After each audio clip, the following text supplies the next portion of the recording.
Do we feel sorry for him because he's linked with a Man United job now? I mean, feeling sorry for him. What am I meant to say there? I mean, nobody wants a United job, mate. No one deserves that. I couldn't care less what he does now. He's no part of my life. But look, I'll thank him. He came in. It's a tough gig managing Chelsea, and there's been so much change over the last 4 years since March of 22, when Roman was forced out, the sanctions, all of that. This football club has seen so much change from where we were to where we are now, and we're trying to find our way through. And there are so many obstacles.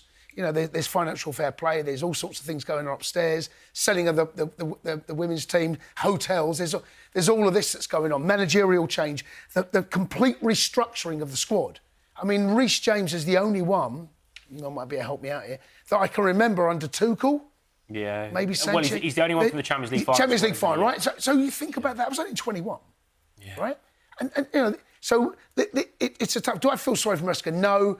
I thank him because to win the Club World Cup, Joe's going to give no credit, at all to the conference. He don't mind that one. No, he don't mind that one. Don't speak to Joe about the conference, all right? Right, and I'm with him on that, but he's still got to win it because had we not won that, let me tell you, we'd have been ridiculed. Oh yeah. Completely ridiculed. Rightly so. And rightly so. But we still won it, right? And Just. But we can be the only team that's won the whole lot. And then that next summer we won the Club World Cup. It turned out to be a competition that you think it might be a bit of a kick about, but actually when you watch the games, it was anything but. They were fiercely competitive, and there was a huge prize at the end of it, over £100 million, right? We got our hands on it. I didn't think we'd go and win it. Honestly, genuinely. Especially the way we started it as well. I just couldn't see us winning. But we did. So I think we need to say thank you, Maresca. Well done. Whatever's happened behind the scenes has happened. There's a new chapter for Chelsea's, to look back on in the future. So, Liam Rosenior, good luck.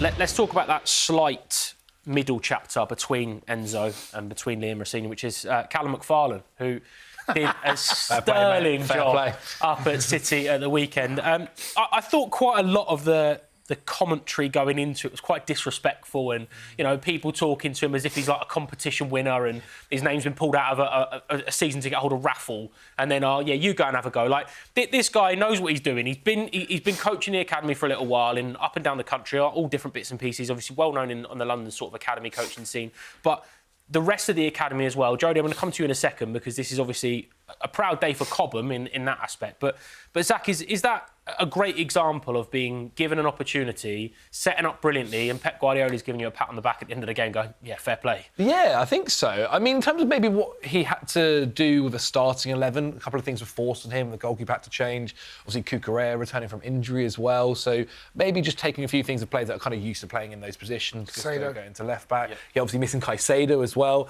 I also think as well, it was kind of a free hit in a way. Like, if Chelsea had lost 2-0, I don't think anybody was going to go, well, that was an awful managerial performance. Like, it was kind of expected. So if anything plus from that was brilliant. I think actually where a lot of credit has to go to him is the in-game substitutions. Like, they made a huge, huge difference. Trusting Santos to come on and taking Esteval off made a big difference. I do think maybe you should have kept on Esteval and taken off Pedro, but still, made a huge difference. I think Liam Delap, when he brought him on as well, made a big impact up top. And Chelsea had chances. Like, Neto probably should have scored. It's kind of mad that he did at least got it on target.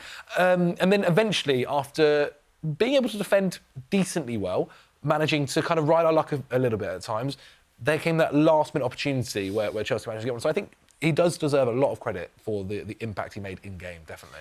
That's something that the ownership do need to be praised on, Jodie, as well, though, right? Because a lot of clubs, a lot of ownerships that come in, see the academy and go, that's doing OK, we'll leave that be. Chelsea have kind of stepped up proceedings, even so, the last few years in buying more talent, bringing more players through. The youth coaches that are being given that opportunity. Hassan Suleiman's doing a great job in the academy as well already. But that needs to be a blueprint that's protected, right, by fans, by the club, by everybody, because Cobham is the lifeblood of this football club, and that's shown it. Yeah, I mean, it should be. Whether it's being protected as much as it looks like it is from the outside, I'm not so sure. I think there's been quite a lot of change in the building, in what was already super successful, and like, for instance, even the dugout at the weekend, there was so many coaches there that I didn't know who they were.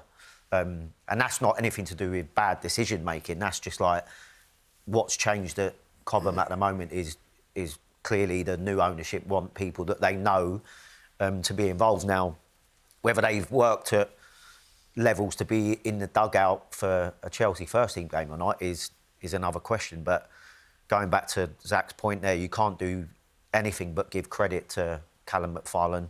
I actually thought he spoke well after the game as well, where he didn't want to take any praise himself. He wanted to relay that back onto the players and give credit and talk about their character and how well they performed in game. And going to the Etihad and getting a point is not easy. So whatever way you want to look at it, whether you're happy that, like I said, whoever's in the dugout, when there's maybe other people that in and around the football club, is another question. But you can't do anything but praise getting a point at the Etihad, for sure. But we've seen, was it Antonio Conte that went there and didn't start a striker, and then another year? Yeah, that was a painful watch. Yeah. So we've been up there and had some journeys. so do you know what? This is where managers, for me, the best managers, find a way in a 90-minute game to change the... How can I grasp back where this game is going? Now, I saw us get beat by Aston Villa, right? Unai Emery, he came in for an hour, he had a game plan, and then he made 3 substitutions. Jadon Sancho come on, Onana come on, Watkins come on. And I watched the game change within minutes in front of my eyes. And Maresca didn't react to that. And we were... I can't believe how many times Watkins got in over the top before they eventually scored. And it's like, they made a change. That, and what I think we need to give Callum huge credit is at half-time, I wasn't unhappy with the way that we played.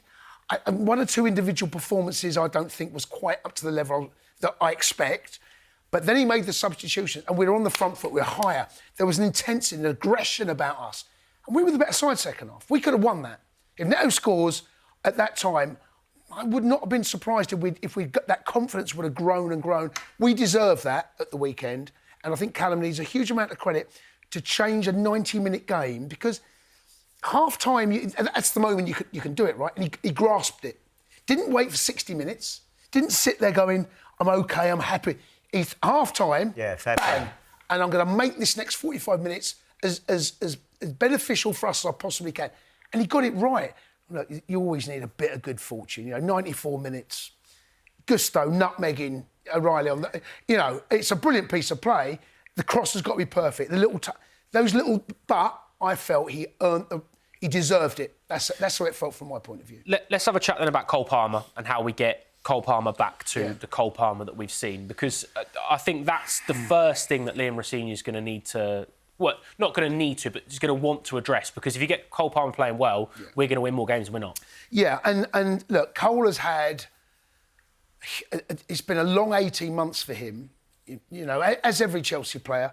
The Club World Cup, had very little rest. He's got a World Cup coming up. There's a lot of things, the injury, right, that groin. And you can see that Maresca was trying to protect him.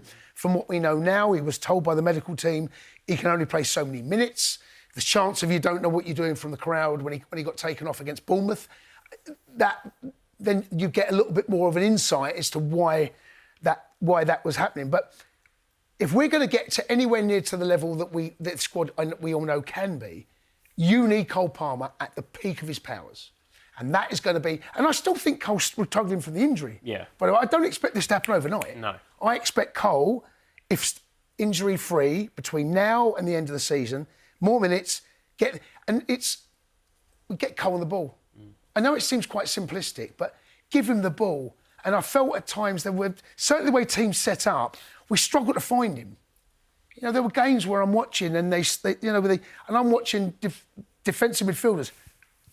Where is he? So we've got to come up with a way. Maybe Cole might have to drop a bit deeper. Maybe there's movement in front to create a bit of space for Cole. But I felt we didn't find him enough. He's got to get into rhythm, innit? He's got, when you're that type of player, if you don't touch the ball for a long period of time, it don't matter if you drop deep to get on the ball. You need to get a feel. These technical... gifted players, they need to get into rhythm, and staying in the 10 where you're blocked out and we can't find you the ball, then come and get it deep then. Because, by the way, it ain't like you can't pick a pass from deep. No, it's true. Do you know what I mean? Yeah, it's true.